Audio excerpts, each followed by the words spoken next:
We can handle it." John hoped he sounded more certain than he felt. On the one hand, he and his fellow Spartans were the deadliest soldiers mankind had ever created. On the other, humanity had not even been certain that aliens really existed until the violent first contact with the Covenant. So there was no getting around it. At best, John and his assault squad were only somewhat prepared for what they were about to attempt. But he didn't dare admit that. If he wanted his team to fight with confidence, he had to project confidence at all times. When Ascot did not respond to his reassurance, John decided to double down. "Really, ma'am, we'll be fine. Spartans work fast."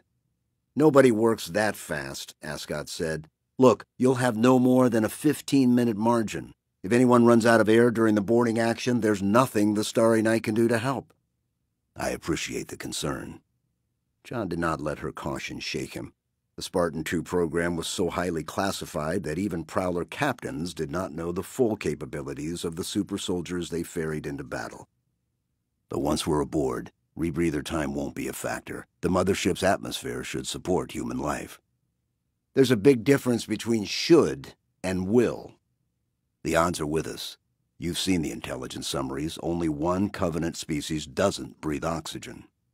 "Only one species that Oni is aware of," Ascot replied. "We both know there could be a dozen more that breathe anything from hydrogen to cobalt.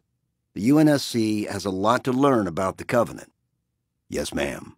That is the reason for the operation." "Careful, Spartan," Ascot said. "A pissed-off Prowler captain has about 200 ways to make your life miserable." "I apologize, ma'am." John didn't like begging for permission to carry out a mission assigned to him by the Chief of the Office of Naval Intelligence's Section 3, but as the commander of the Starry Night, Ascot was in charge of the mission until the Spartans left her vessel.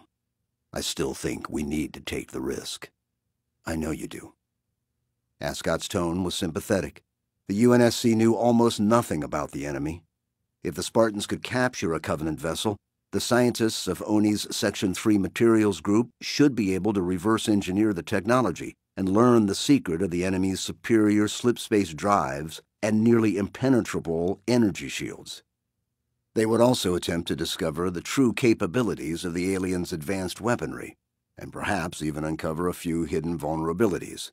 With a little luck, they might even figure out where the aliens lived out there, and why they wanted to eradicate humanity. "But it's my call," Ascot continued, "and I need to be sure you understand the risks. We're working at the edge of your armor's capability, and with more unknown variables than we can count. If something goes wrong, there won't be much chance to recover." "If you're saying we'd be on our own, Spartans are trained—" "I'm saying the Starry Night will do everything possible," Ascot said, "but we're limited by orbital mechanics. It might be smart to wait for an opportunity that's not quite so marginal." "With all due respect, ma'am, I disagree." As much as John wanted to accept her recommendation, he didn't even consider it. The longer they waited, the more likely they were to run into a mission-killing complication, and the more his private doubts would eat away at him. "We've been here a day already, and our luck won't hold forever.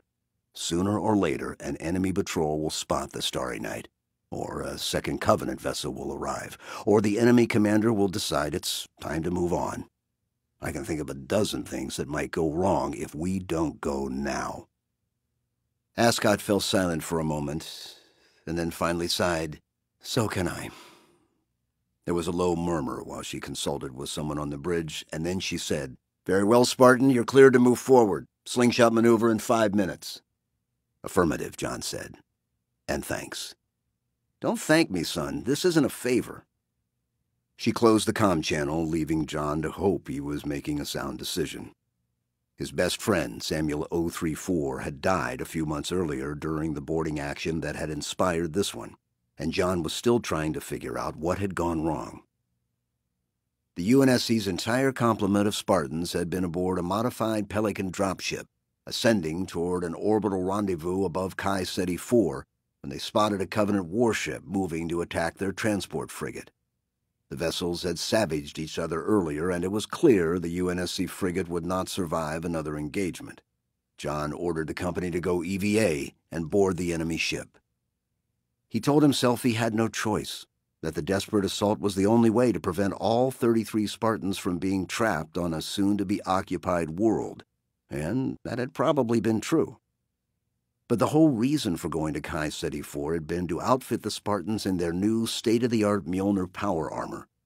The automatic neural interface, performance-amplifying circuitry, and titanium alloy shell had made them feel almost invincible, and John had been as keen as anyone to test the new armor in action.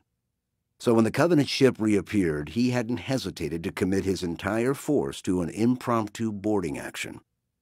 The risky attack had worked, though just barely.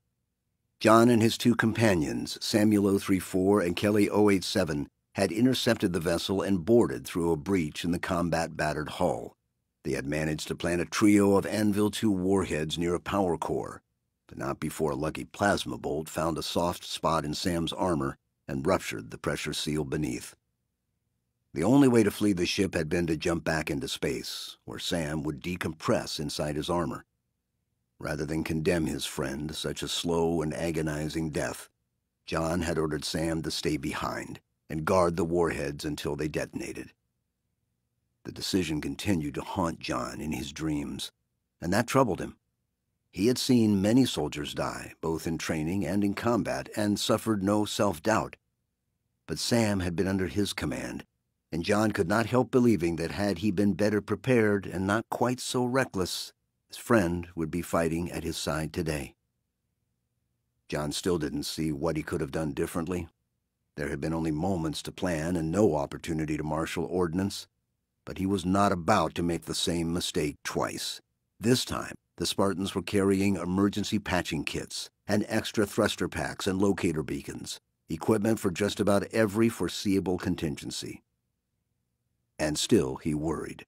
Thanks to the UNSC's lack of knowledge about the enemy, almost literally John was leading his Spartans into battle blind, and everything in his training told him that was a recipe for disaster.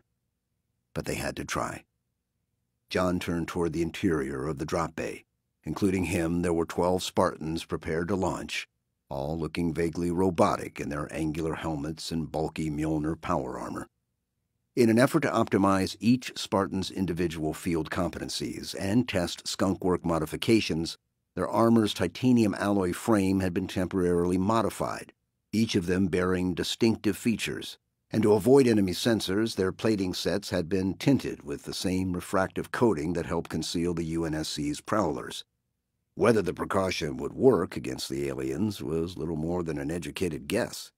The only thing the UNSC knew about Covenant sensor technology was that in the active mode, it radiated across a broad array of the electromagnetic spectrum.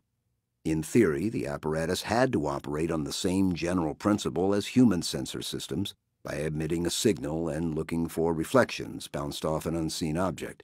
But that was really just an assumption. For all anyone in the UNSC knew, the alien transmissions could be the byproduct of some quantum scanning technology that humanity had not yet imagined. Another good reason to capture an enemy ship. The illumination in the drop bay dimmed from white to pale purple, an indication that the starry night was 3 minutes from start of maneuver. The darker light would be less noticeable when the jump hatch opened to discharge the Spartans, and the time buffer gave their eyes a chance to adjust to the darkness. "Final check, everyone," John said.